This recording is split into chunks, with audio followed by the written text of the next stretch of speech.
میں یہ کر رہا تھا میرے بھائی، دیکھو کہ جب کوئی ویژن ہوتا ہے نا انسان کا، یہ کئی ہفتوں سے ایک موضوع چل رہا ہے لیکن وہ اینڈ تک پہنچنے سے پہلے پہنچ نہیں پا رہا تھا. کوئی اتنا بڑا مسئلہ نہیں ہے، بہت ساری باتیں درمیان میں کام کی آ جاتی ہیں، پہنچ جائیں گے انشاءاللہ کسی نہ کسی دن. تو جب انسان کا کوئی مقصد ہوتا ہے، کوئی زندگی کا مقصد ہوتا ہے، تو اس مقصد کو جب سامنے رکھ کر زندگی گزارتا ہے تو اس کو نماز میں ٹائم ضائع ہوتا نظر نہیں آتا. جب آخرت مقصد ہو تو اس کو اللہ کے ذکر میں جو ٹائم. ایک صاحب مجھے کہنے لگے یہ کیا مولوی لوگ تسبیح پکڑ کے بیٹھے اللہ اللہ کر رہے ہوتے ہیں، کیا ہے اس سے کیا ہوتا ہے؟ میں نے کہا بھائی تمہیں اللہ سے محبت نہیں ہے تو تمہیں اللہ اللہ کرنے میں مزہ بھی نہیں آئے. تم تو آیت الکرسی میں صرف کرسی پڑھو گے، آیت چھوڑ دو گے. یہ جو سیاسی لوگ ہیں ان کو آیت الکرسی میں صرف کرسی کا لفظ اچھا لگتا ہے، باقی جو اس میں اللہ کی حمد و ثنا ہے وہ اچھی نہیں لگتی.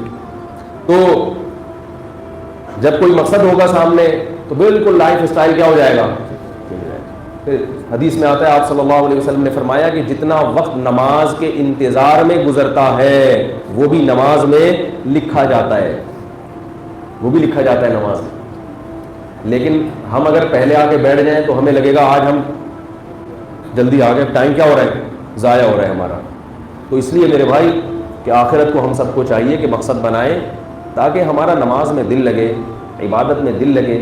ہم تو ایسے عبادت کرتے ہیں جیسے کوئی زبردستی گن پوائنٹ پہ کھینچ کے لے آئے ہو، نہ الفاظ سمجھ میں آ رہے ہیں، جن کے سمجھ میں آ رہے ہو پنکھے گن رہے ہوتے ہیں نماز میں. وہ ایک واقعہ بس سنا کے بات ختم کرتا ہوں. ایک امام صاحب نے عصر کی 4 کے بجائے 3 رکعتیں پڑھا کر سلام پھیر دیا. تو پیچھے جتنی تاجروں کی مسجد تھی وہ تاجر لوگ زیادہ نماز پڑھتے تھے، وہاں کسی نے بھی کوئی جواب نہیں دیا. پیچھے سے ایک صف سے آواز آئی کہ امام صاحب 3 رکعتیں ہوئی ہیں. امام صاحب نے کہا یار شک تو مجھے بھی تھا، لیکن یہ کہ اتنے سارے بندوں میں ایک آپ کو کیسے پتہ چل گیا کہ 3 رکعتیں ہوئی ہیں؟ اس نے کہا اصل میں میری 4 دکانیں، ہر رکعت میں ایک دکان کا حساب کتاب ہوتا ہے. آج 3 کا ہوا تھا کہ سلام کی آواز آ گئی، 3 دکانوں کا حساب ہوا تھا کہ سلام کی آواز آ گئی. تو یہ ہم سب کی حالت ہے. تو اس لیے بھائی بار بار علماء کہتے ہیں کہ روزانہ دن میں 5 سے 10 منٹ نکال کے نا ایک بات سوچا کریں کہ مرے گا نہیں. کیا سوچا کریں؟ مرے گا نہیں. بلکہ ہم نے یہاں تک سنا کہ وہ کہتے ہیں کہ وہ منظر سوچا کرو کہ تختے پہ لیٹا ہوا ہوں. جتنے تختے ہیں نا ان سب نے لیٹنا ہے اس پہ. جب میت کو دیکھتے ہو نا تختے پہ لیٹا ہوا ہے، یقین کر لو اس پہ تو قسم بھی اٹھائی جا سکتی ہے کہ میں بھی لیٹوں گا اس تختے پہ اور مجھے بھی غسل دیا جا رہا ہوگا، میری چارپائی کو بھی اٹھا کے لوگ جا رہے ہوں گے. اور وہی گپے ماں. پہلے تو جنازے کی طرف لوگ جاتے تھے تو اللہ کا ذکر کرتے تھے اور خوف تھا کہ یار ہم نے بھی جانا ہے. اب جنازے کی چارپائی لے کے جا رہے ہوتے ہیں نا، پھر بھی باتیں کر رہے ہوتے ہیں کاروبار کی، بزنس سے. ابے تو بتا یار کیا کر رہا ہے آج کل، تیرا کام کیسا چل رہا ہے آج کل. غیبتیں، کوئی ہوش ہی نہیں ہوتا کہ بھائی تمہاری بھی ٹانگیں بھی قبر میں لٹک رہی ہیں.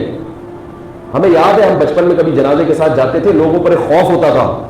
اب دل مردہ ہو گئے ہیں، لوگوں میں خوف ختم، عبرت کی آنکھیں بند ہو گئی.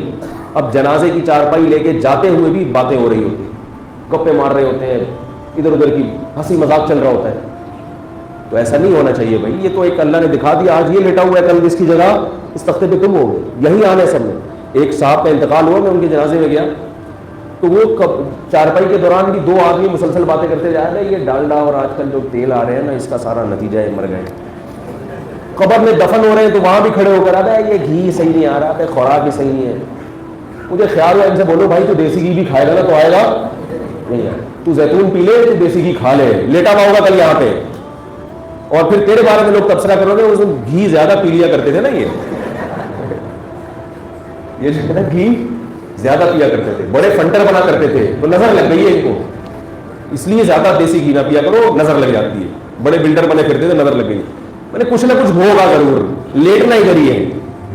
تو عبرت کی سوچ لینا چاہیے بھائی مرنا ہے مرنا ہے مرنا ہے مرنا ہے. تو کتنی لمبی کسٹمر کی رش لگا ہو، کتنی لمبی بڑی دکان ہو، جانا کہاں ہے؟ وہی چھوٹی سی قبر میں جانا ہے، مٹی میں تحلیل ہو جانا ہے جا کے. تو کمائیں بھی، دنیا بھی کمائیں، کوئی منع نہیں کرتا. رہنا تمہارا تھوڑے دن ہے لیکن ہے تو نا یہاں بھی تھوڑے دن رہنا ہے. تو ٹینشن نہ لے کسی چیز کی. اور ویژن کس کو بناؤ بھائی؟ آخرت کو بناؤ. اس سے زندگی بھی مزے کی گزرے گی. اور اللہ نے دنیا دے دی تو مزہ آئے گا، نہیں ملی تو انسان کو اللہ صبر کی توفیق دے دیں گے. اور اگر یہ ویژن نہیں بنایا تو دنیا جتنی ملے گی پھر بھی سکون نہیں آئے گا، اور کی ہوس پیدا ہوتے ہوتے بالآخر مر جائے گا. اللہ تعالیٰ ہم سب کی حفاظت فرمائے. سبحانک اللہم و بحمدک نشہد ان لا الہ الا انت نستغفرک و نتوب الیک.